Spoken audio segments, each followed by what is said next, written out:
Good morning, Rob Evans on FTE, and after all the technical problems that I've managed to overcome with my help from my wife and from Paul, I'm finally glad to introduce a good friend of mine that I've known since we moved to France, and then subsequently they moved to Portugal.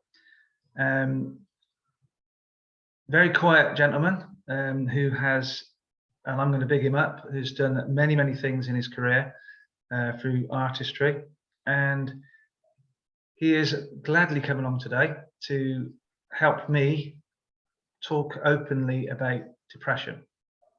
And this is a subject that he feels very close to, and as the therapy side of things has helped him come through a lot.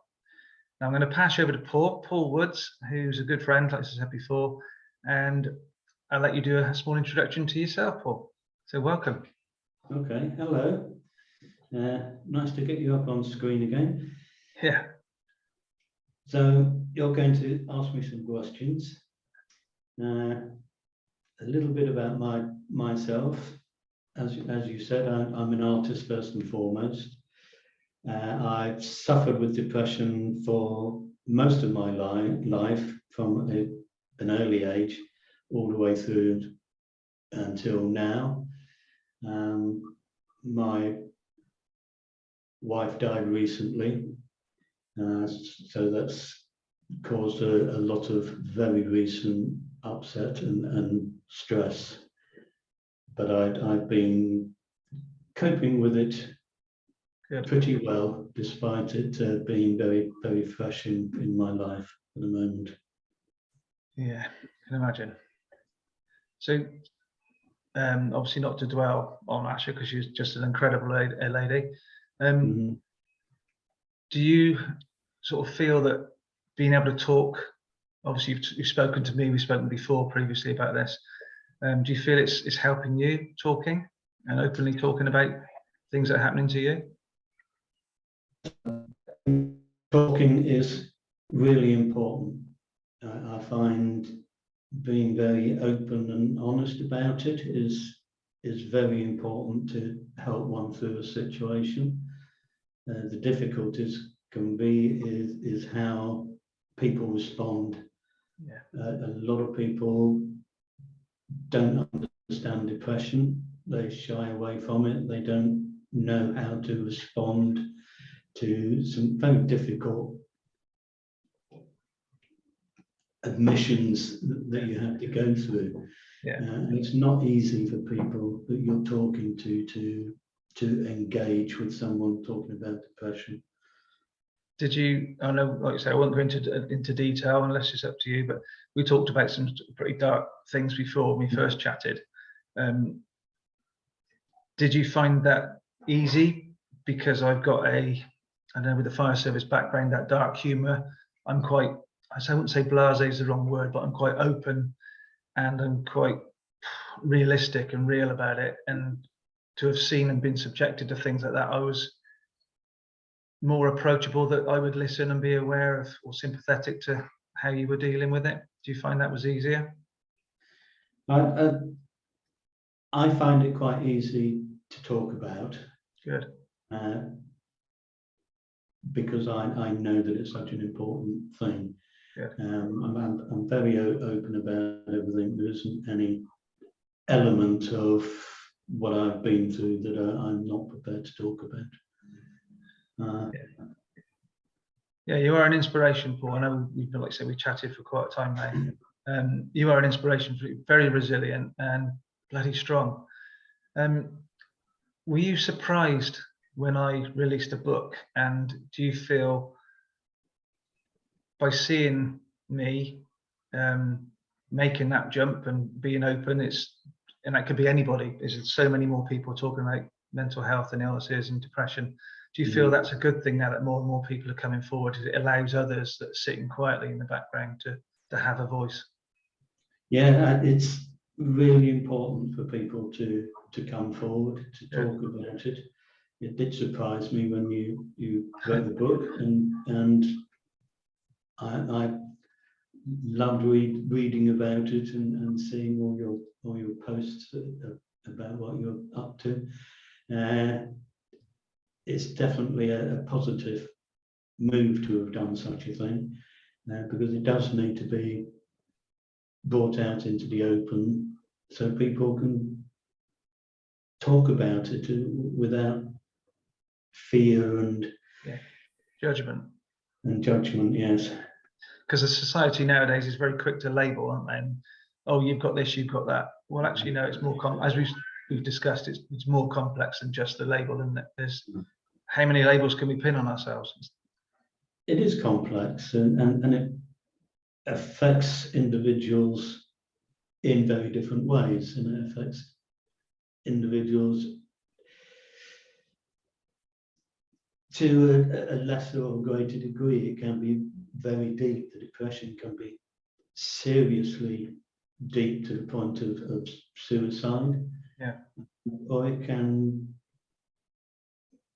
be a degree of not coping, not understanding, not knowing where to turn to or how to move forward in life. So the more people are open about it, talk about it, and communicate, the better it's going to be for understanding one's own depression, as well as being able to communicate that with other people. Yeah. So you said obviously you've had this for a long time. And I know recently things have changed. We've been chatting, and I can see a difference in you from when we first started openly chatting about things. Yes. How do you feel that you've changed? Do you notice things earlier because you're more aware of them?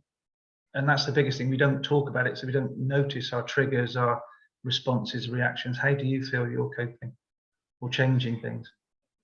I think it's come in two parts for me. Okay. I suffered enormously with depression without really realizing certain things, without understanding it. To put this into perspective, I reached a point where I attempted to commit suicide by hanging. Okay. Thankfully, it failed. Good. Here I am. Good. But very quickly after that, I was involved in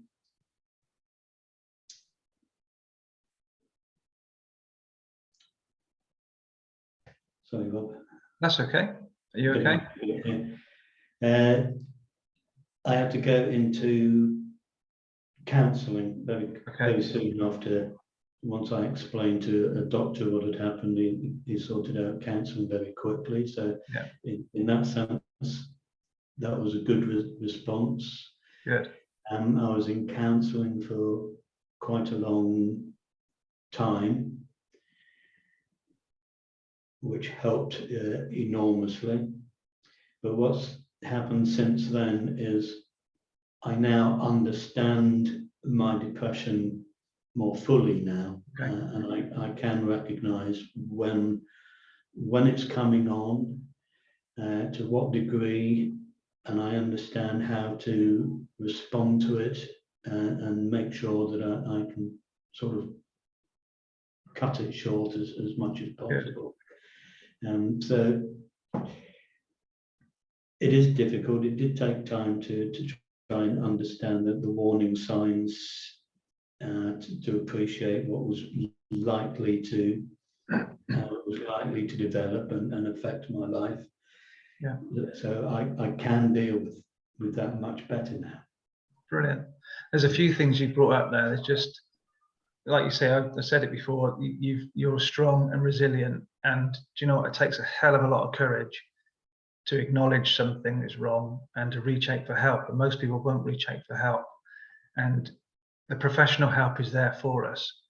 We can't do things on our own. As a fireman, I can't do the job on my own. There's a fire crew, and likewise, you turn to support and help from therapists, and that's what it's all about. Really, we need each other's help. Now, we've talked about PTSD, comparisons to depression.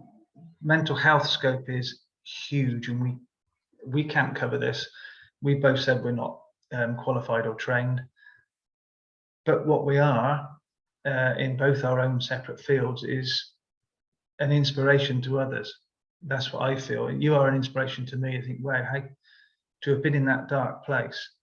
And I know that I didn't mean to trigger you and think, well, that obviously runs deep and runs a long time. For it to have triggered you just then, just take that split second, think, oh, bloody hell. And it's a reality check, isn't it? That was pretty serious. But it takes so much courage. Yeah, so much courage for you to come out of that and to be where you are now. Now, on a light note, we said that we would do this talk about depression. You said, oh, it always cheers me up talking about depression. We've kept that, and you've kept especially throughout your life, that sense of humor, and it's so important to hold on to something like that. It is, yes, yeah. What other things do you do? We talked about your artwork, and what we haven't said is that you've done national, international exhibitions. You've been on the TV, magazines. You've been London, Liverpool, Brussels, Denmark, France, USA. You're quite a conservative person that you don't say, look at me, aren't I great? And you've done a hell of a lot. So how do you feel that your artwork has it helped you as a therapy, and do you feel that it could help others? I'm going to lead on to another question in a second. Okay. Well, yes, being involved in as a painter, it's helped me a lot. It is my passion in life. It's my career. Yeah. So, but how it affects my depression, I think my depression, because it started at such an early age, my depression actually kind of was instrumental in me becoming an artist in the first place. Okay. But as an artist, it's helped me enormously through understanding the world we live in and people. When I feel depression coming on, I can turn to certain aspects of creativity. I love to look at paintings in particular. I find looking at paintings really helpful to ease the depression. I've got a few particular paintings that are my go-to paintings that are sort of happy paintings or such good quality paintings that it makes me calm down. So looking at art is a very valuable way of trying to come to terms with the depression and calming down those processes that depression people go through. Because we do get intrusive thoughts at times, or negative thoughts, and these can spiral, and we question ourselves and we question everything. Things can come out of the blue and think, wow, but it's having that to go to, that place of a positive thought, an alternative. And I know you've talked about when you were doing, sometimes when you are on a real low, you don't want to pick up the paintbrush, you don't want to paint and express yourself. You find it a different way by talking about other people's paintings or your old paintings, or and I know we're looking at yourselves. We talked about having a workshop that you're building, because this is, like I say, your passion and your drive. So can you tell me what you're aiming to do with this? Well, for me personally, when I'm going through depression or deep depression, I do find it difficult to actually do my work of painting. Yeah. For other artists, it kind of increases their amount of painting, that they turn to painting to overcome it. I find that difficult. I have a tendency to back away from actually painting, but I still keep in control through creative ways. Brilliant. So I tend to move into talking about art and writing about art. So art is a stimulus for creative thinking, an Yeah, alternative. absolutely, it is. Yes. So I enjoy writing about a painting. I will find a particular painting and I will write about that painting, and that helps me a lot. It's formed the basis of how I approach looking at art and realizing that by looking at art, we can come to terms with depression, if only to give some kind of relief for an hour or two. Yeah. So, but I think it can go further.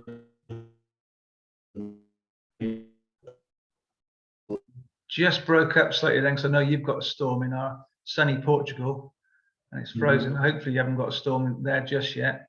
But I was going to say, the internet has come up unstable, so we'll see how we get on. So we have got that storm either end. So it's not always sunny in Portugal, but I know that you're looking to build and offer almost a retreat now that you're in Portugal, for other people to join you now, to use your talents and skills as an artist. When do you think that might be available? And if people are interested, obviously you're building this on your websites and everything else, how can people get hold of you or follow you? It's something I'm definitely developing. Good. It's changed since Arsha passed away, because it was combining art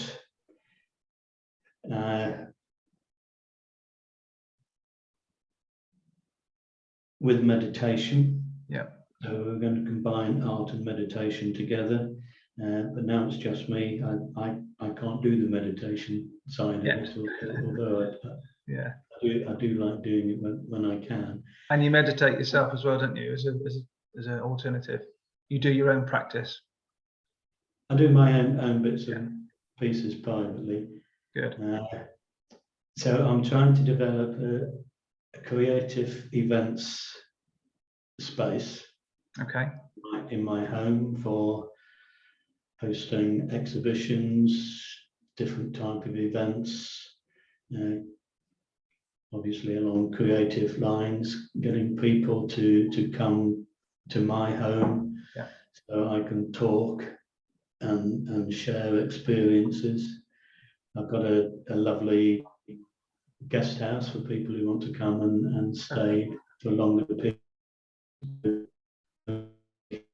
or perhaps even a week, depending on what I'm doing. I do open myself up for doing groups,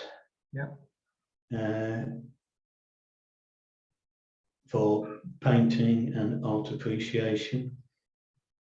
So how can people find you at the moment?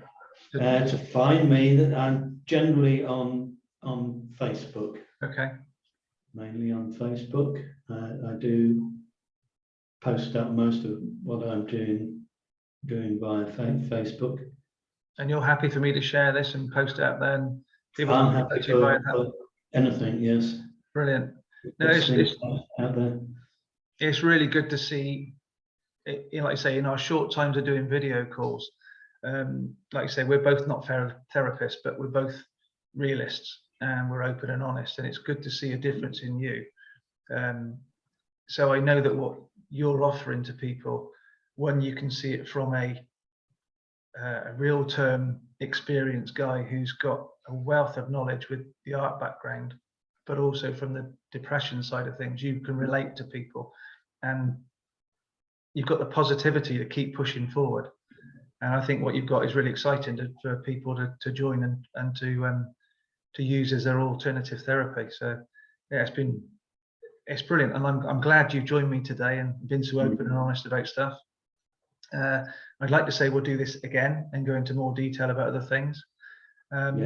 But knowing that we've only got a short period of time on Zoom on this link, if there's anything else you'd like to cover, if you'd like to say or to plug away, then you are an Just, inspiration, Paul. It's been brilliant. you're an inspiration as well. I love Bless you. reading about all your cycle challenging. I Yeah. don't know how you do that. I couldn't make myself go and do that. But I guess we all have different ways of approaching these things. And that's exactly it. We all have our different ways. And mental health and physical health are two different entities, but they do work together. You know, if you're not physically in a good place, then your mental health's going to struggle. And likewise, if your mental health's in a bad place, you're physically not going to have the energy to do so. So we do complement each other in that there's a way forward, and it's a boost for anyone else who is out there struggling, and to keep reaching out and staying connected. So I'm going to finish the recording. If I can work out I can work out how to turn it off, and then we'll stay on and we'll carry on chatting.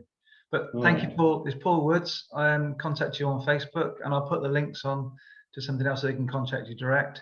And thank you very much for joining me. So I'll say ciao for now. Thank you, Rob. Thank you very much as well. I'll see you soon. Take care. Bye.